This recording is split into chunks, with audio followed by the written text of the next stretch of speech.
ম্যাচের মাত্র ৮ minute আলজেরিয়ার first সাইবির গোলে লিড নিয়ে তখন উৎসবে ভাসছে পুরো স্টেডিয়াম, কিন্তু এরপরই এলো ভিআরের সেই বিখ্যাত সিগন্যাল, গোল বাতিল, অফসাইড। আর ঠিক সেখান থেকেই শুরু হলো এমন এক মাস্টার ক্লাস যা পুরো হিসাব পাল্টে দিল।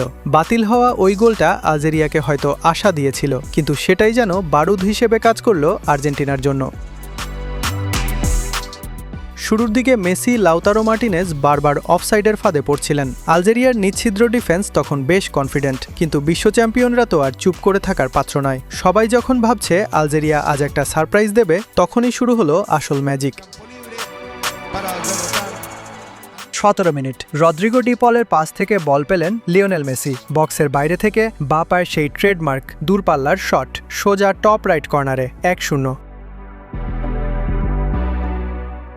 এরপর হাফ টাইম পর্যন্ত আলজেরিয়া বেশ কয়েকটা কাউন্টার অ্যাটাক করেছে, কিন্তু এমিলিয়ানো মার্টিনেজ আর আর্জেন্টিনার ব্যাকলাইন ছিল সলিড। এরপর এলো ম্যাচের ৬০ মিনিট। এবার আর বাঁ পা নয়, ডান পায়ের ফিনিশ। বক্সের ভেতর থেকে মাটি কামড়ানো শটে বল জালে, ২-০। আলজেরিয়া তখন দিশেহারা। রিয়াদ মাহরেজ আর আউয়ারকে বদলি নামিয়েও ম্যাচের মোড় ঘোরানো যাচ্ছে না। আর ৭৬ মিনিটে এলো সেই মোমেন্ট, নিকো গঞ্জালেজের নিখুঁত অ্যাসিস্ট, মেসির বাঁ পা এবং bottom left corner, hat trick complete, ৩-০।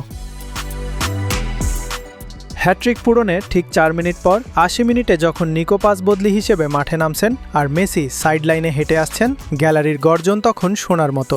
একটা মাস্টারপিস পারফরমেন্সের নিখুঁত সমাপ্তি। ৯০ মিনিটের এই রোলার কোস্টার রাইড আর মেসির এমন ম্যাজিক যদি আপনারও নার্ভাসনেস বাড়িয়ে থাকে, তবে ফুটবলের মাঠের ভেতরের এমন সব থ্রিলিং আপডেট পেতে সাবস্ক্রাইব করে রাখুন।